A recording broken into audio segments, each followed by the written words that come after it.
प्रातः क्लास चल रहा था। 11 जनवरी 1969 शनिवार को चौथे पेज के मध्यांत में बात चल रही थी। ब्रह्मा और विष्णु को भी कहेंगे जन्म मरण के चक्र में आते रहते हैं। ब्रह्मा सो विष्णु, विष्णु सो ब्रह्मा, युगल प्रवृत्ति मार्ग है सो तो आते जाते ही रहते हैं। उनकी कभी इंड नहीं होती। तुम फिर भी ये चित्र बनाए हुए हो ना, ये फिर भी आकर के देखेंगे और उन पर समझेंगे। और समझ बहुत सहज है। तुम्हारी बुद्धि में तो जरूर आना चाहिए कि हम अभी ब्राह्मण हैं, सो देवता थे और फिर वैश्य शूद्र बनेंगे, क्षत्रिय वैश्य शूद्र बनेंगे। फिर बाबा आएंगे, ब्राह्मण बनेंगे। अब ये तो याद भला होना चाहिए ना, परंतु ये भी भूल जाते। ये भी याद करो तो भी सुदर्शन चक्रधारी तो बनो ना। ये तो बच्चों को मालूम है। तुम बच्चों को सो भी शायद बहुत हैं जिनको याद नहीं रहता है कि तुम ब्राह्मण ही सुदर्शन चक्रधारी बनते हो। लेकिन बुद्धि में वही भक्ति मार्ग की बात, देवताओं को सुदर्शन चक्र, विष्णु को सुदर्शन चक्र, कृष्ण को सुदर्शन चक्र। अब वो कोई देवता नहीं बनते हैं, दैवी गुणों वाले वो नहीं बनते हैं। जिनको ये याद ही नहीं रहता है कि ब्राह्मण ही सुदर्शन चक्रधारी होते हैं, तो वो बनते ही नहीं है। नहीं, वो ये नॉलेज सुन कर करके ये चक्कर कैसे फिरता है, बुद्धि में आवे तभी वो देवता बनते हैं। तो बाबा ने राय भी समझाई कि मनुष्यों को ये सुदर्शन चक्र नहीं दिया जा सकता है। तो मनुष्य तो ऐसे हैं, चंचल बुद्धि, लायक ही नहीं है सुदर्शन चक्रधारी का वो रखने के लिए लकब। 11 जनवरी 1969 की प्रातः क्लास का 5वां पेज, दूसरी लाइन। अब मनुष्य की तो सृष्टि अलग है बिल्कुल ही। वो तो मृत्युलोक ही है, अलग है। जैसे भारत की रस्म रिवाज वगैरह सब अलग है ना बच्ची। सबका रस्म रिवाज बिल्कुल ही अलग होता है। कोई भी धर्म को देखो, तैसे देवी देवताओं की भी रस्म रिवाज, अमरलोक की अलग, तो मृत्युलोक के मनुष्यों की रस्म रिवाज अलग। बिल्कुल रात और दिन का फर्क है। इसलिए उनको कहा ही जाता है, और अपन को आप ही कहते हैं, हम साफ पतित हैं। ये भगवान हमको हम कह के नहीं बुलाते हैं। नहीं, हे भगवान, हम सब पतित दुनिया के रहने वाले पतितों को आकर के पावन दुनिया के रहने वाले पावन बनाओ। तो अभी तुम्हारी बुद्धि जाती है ना बच्चे। पावन दुनिया तो आज से 5000 वर्ष पहले पावन दुनिया शुरू हुई थी, ठीक 5000 वर्ष पहले। और 5000 वर्ष पहले नई एकदम, जिसे शास्त्रों में वैकुंठ कह दिया है,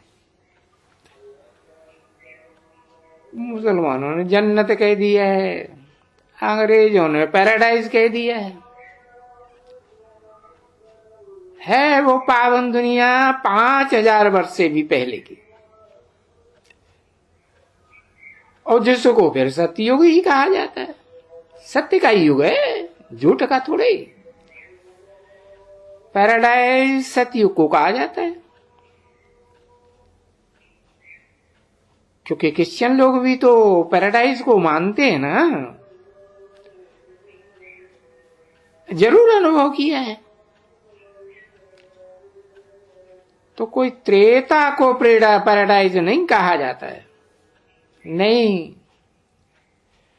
बाप ने समझा दिया वो सेमी सेकंड क्लास की, और वो first class and second class, अंतर तो होता ही है। तो एक एक बात सुन करके धारण करना चाहिए। ऐसी धारण करना चाहिए अच्छी अच्छी बातें, जो कोई भी आवे तो ये बातें सुन करके बंदर खावे। बंदर खाते हैं, ऐसे मत समझो कि बंदर नहीं खाते हैं। हाँ, कोई कोई बंदर खाते हैं, फिर उनको फुर्सत तो नहीं जो पुरुषार्थ करे, बस बंदर खा के रह जाते हैं। अब पुरुषार्थ करना कैसा? जब वो सुनते हैं भाई पवित्र तो जरूर रहना है, क्योंकि इसे काम विकार को जो पतित बनाते हैं, ये काम विकार, उस पर जीत पहनने से तुम ये जगत जीत लक्ष्मी नारायण बनेंगे। अब जगत जीत का अर्थ कोई थोड़ा ही समझते हैं। जगत जीत कौन है, जगन्नाथ कौन है, जगत पिता कौन है? और बाप कहते हैं काम को जीतो। इसे जगत पिता ने जीता था, मनुष्य सृष्टि का जगत पिता। तो जगत जीत बनो। और फिर मनुष्य गाते हैं मन के जीते जगत जीत, तो मन को जीतो, जगत जीत बनो। समझे? जो काम जो अक्षर है, जो उनकी पूंजी है एकदम दुर्योधन दुशासन की, उसके अक्षर नहीं लेते हैं, कह देते हैं मन जीते जगत जीत। अब मन को कंट्रोल करो ना, आमन करो, मन आमन करो। अभी मन को अमन तो जब शरीर न हो तभी ये मन अमन हो जावे। तो कहते हैं कि शरीर को भूल जाओ, बाकी आत्मा रह जावे याद। बाकी मन तो कभी होता ही नहीं है। ये मन तो बड़ा चंचल है, समझा ना बच्चे? ये बंदर बुद्धि है, बंदरों का हेड गाओ। तो इतना जो देह मिलती है कर्म करने के लिए, तो वो अमन जिसकी देह कर्म करने के लिए, ये आदर्श ही है कर्म करने के लिए। वो कर्मातीत अवस्था में कैसे रहेंगे? कर्मातीत अवस्था कहा ही जाता है मुर्दे को। ऐसे समझो, समझा? जीते ही मुर्दा जैसे, यानी इन शरीरों से एकदम आत्माएं न्यारी हो जाएं।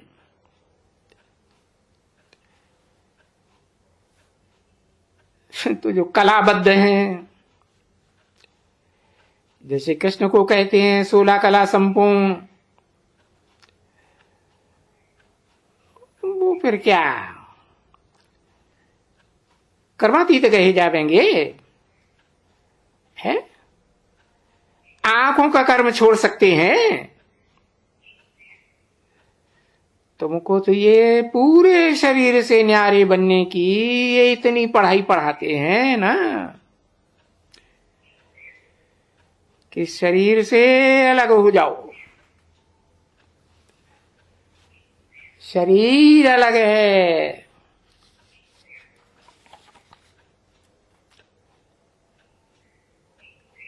और रहने वाला है परम धाम का, जो शरीर से अलग है। शरीर अलग है, रहना होता है इस सृष्टि पर, मनुष्य सृष्टि पर है, सभी भोगी आत्माओं को रहना पड़ता है। जब दो मिलते हैं तभी मनुष्य बन जाते हैं। जैसे क्राइस्ट आया, जीसस में मिला, तो मनुष्य कहेंगे ना। बुद्ध आया, सिद्धार्थ में मिला, तो मनुष्य बन गया ना। तो वो शरीर मिलता ही है कर्म करने के लिए आत्मा को, और आत्मा को तो कर्म इंद्रियों से करना ही है। शरीर भले छूट जाएगा, शरीर छूट जाएगा तो आत्मा को फिर दूसरा शरीर जरूर लेना पड़ता है कर्म करने के लिए।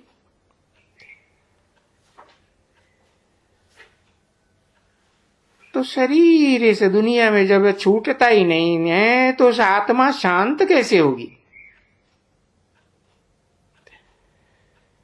आत्मा शांत फिर रहेगी जब ही अपनी शांत घर में होंगे, शांति धाम। जब ही कर्म नहीं करना होगा, सिर्फ आत्मा ही होगी, शरीर या शरीर की कोई कर्म इंद्रियां नहीं। वहां 5 तत्व होते ही नहीं जिनसे शरीर बनता है। तो मूल वतन में कर्म तो नहीं होता है ना, नहीं।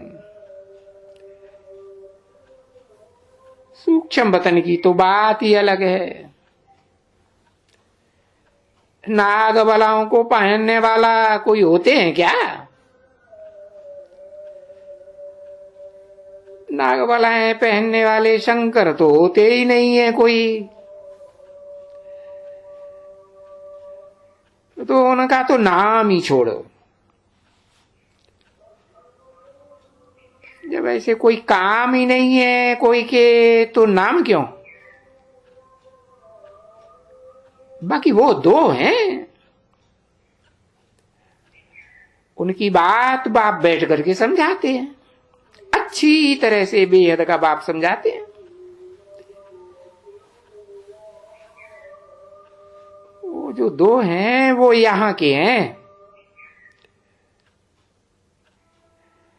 ब्रह्मा की यहां है आत्मा,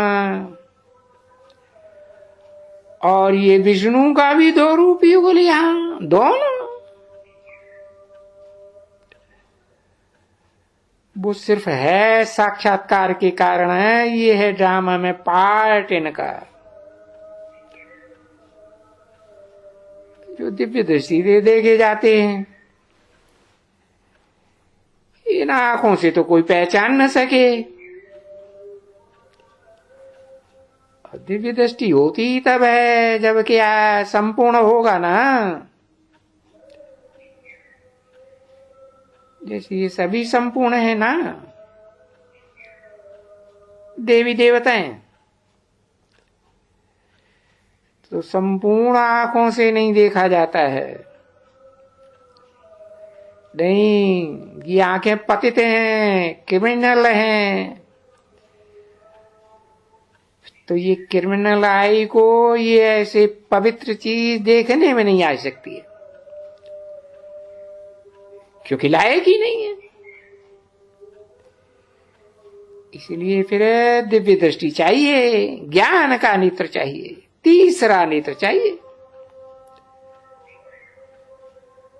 तो फिर जब तुम कर्मातीत अवस्था को पहुंचेंगे, दैवी गुण धारण करके देवता बनेंगे, तो फिर तो तुम देवी देवता को फिर इन आंखों से देखते रहेंगे। जो श्री कृष्ण इस समय में नहीं देखने में आते हैं इन आंखों से, तो फिर भी तो इन आंखों से देखने वाले हो ना पीछे। तो दिव्य दृष्टि नहीं चाहिए। सतयुग में ये भक्ति तो है नहीं, जो बैठ करके पूजा करें और साक्षात्कार की दिल हो किसी को कि हमको दिल है साक्षात्कार करने की। फिर भी तो बाप ने समझाया ना, साक्षात्कार किया तो क्या हुआ।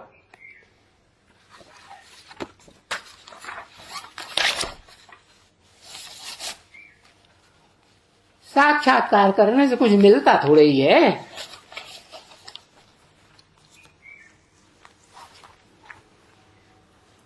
स्वर्ग मिल जाता है क्या। 11 जनवरी 1969 की प्रातः क्लास का 6वां पेज। तो स्वर्ग नहीं मिल जाता है। हाँ, अल्पकाल की क्षण भंगुर खुशी मिल जाती है। बाप कहते हैं अल्पकाल क्षण भंगुर उनकी जो कामना है भक्तों की वो पूरी कर देते हैं। बाकी कोई बैकुंठ में थोड़े ही चले जाएंगे। बैकुंठ में तो तुम बच्चे जाते हो, वो नहीं जाएंगे। नहीं, ये ड्रामा में नूंद है साक्षात्कार पीछे, अभी नहीं। तो इस समय में तो बाप फिर समझाते हैं।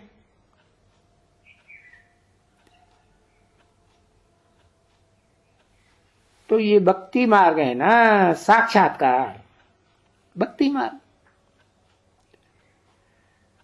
तो ये जो साक्षात्कार अक्षर है ना,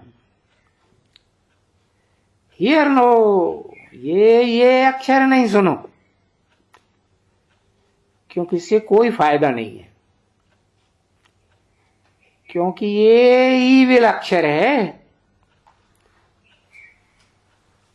साक्षात्कार से मिला तो कुछ भी नहीं, प्राप्ति तो कुछ भी नहीं हुई। देखा? अच्छा, वो जड़ हमें यहां देखते हैं, ये चैतन्य देखने में आएंगे सो क्या साक्षात्कार में देख लिए, खलास, गायब। अब ये देवी देवताएं बन तो नहीं जाएंगे, सिवाय कुछ खुशी के। खुशी होती है, देखते हैं तो भाई खुशी तो बहुत ही हो जाती है साक्षात्कार करने वाले। तुम जाओ जादूगरों का खेल देखो, तुमको बहुत खुशी आएगी, बहुत मजा आएगा। जो भी जाओ, जिसको देखने से खुशी होती है, एंजॉय होती है, वो तो बहुत ही हंसते खेलते हैं देखने वाले। और बहुत ही तुम चित्रों में भी पढ़ते होंगे। तो है तो अल्पकाल क्षण भंगुर है ना। अब यहां तो ये मनुष्य से देवता बनने की बात है, और ये जो मनुष्य से देवता बनते हैं ये हम सदा सुखी बनेंगे। देखो, सदा सुखी का दीदार किया तो दीदार तो हमेशा इन आंखों से भी करते हो। अगर तुम दिव्य दृष्टि मिलेगी फिर भी यही देखेंगे, एक दिन जरा भी फर्क नहीं देखेंगे।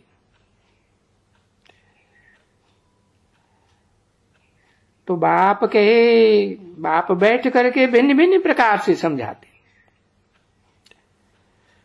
परंतु एक बात खास याद कर दियो कि जब भी कोई आवे तो परिचय दियो बाप का और चक्कर का।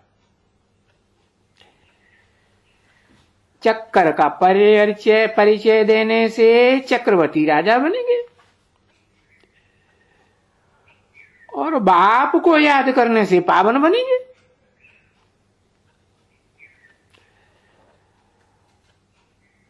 और है भी एक बात, यही पावन बनने की और बरोबर स्वर्ग की बात सही।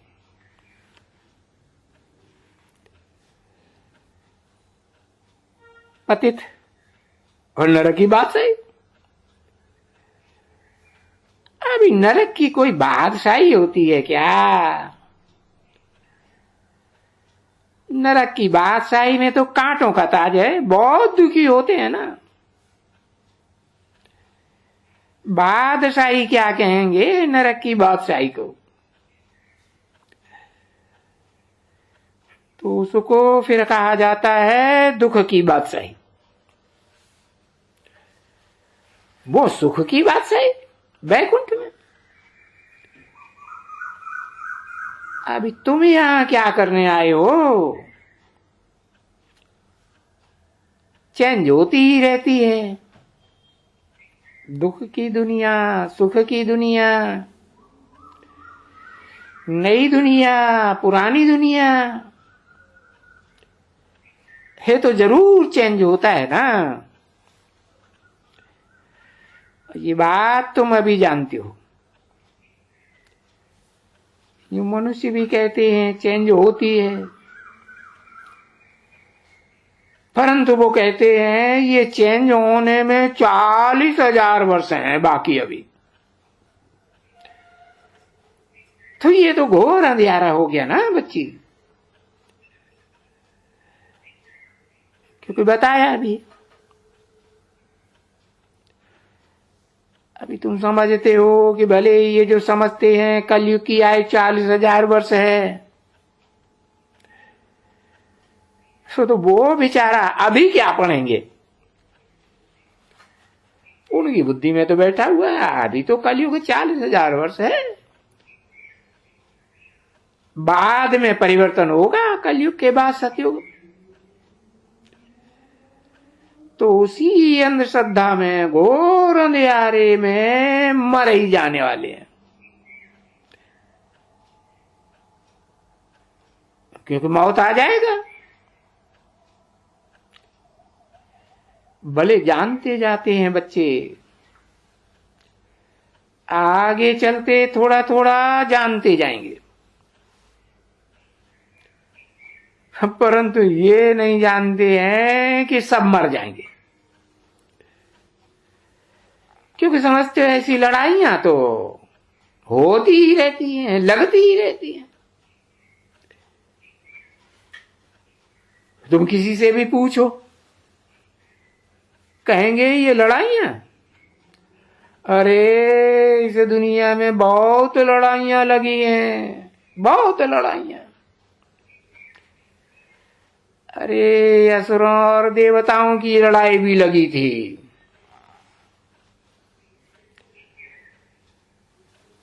वो जब भी समझ ठीक है भाई, आसुरी रावण राज्य और राम राज्य तो चेंज हो गया।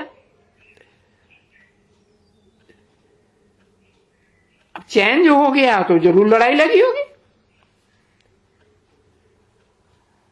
सो तो महाभारी महाभारत लड़ाई उसका नाम ही रखा हुआ है, महाभारी महाभारत।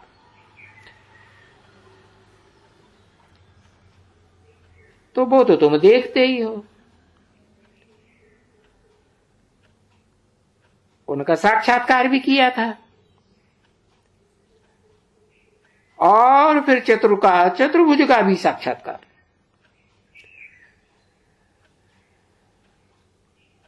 तो तुम्हारी बुद्धि में है कि बरोबर हम चतुर्भुज भी बनते हैं और विनाश होगा, वैकुंठ में हम चतुर्भुजी बनेंगे, तभी बनेंगे। जो चतुर्भुज बनने के लिए तुम पढ़ाई पढ़ रहे हो, तो है तो सारी ठीक बात ना बच्चों, मीठे बच्चों।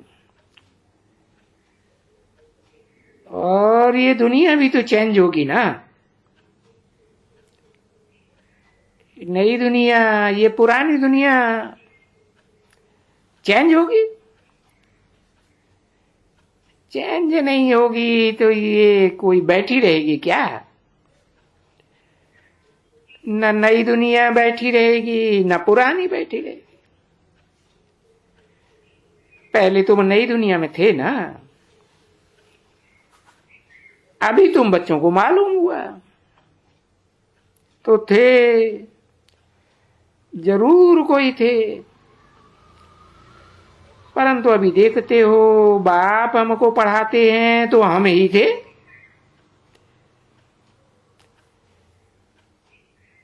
क्योंकि बाप पहले आकर के हमको ही पढ़ाते हैं,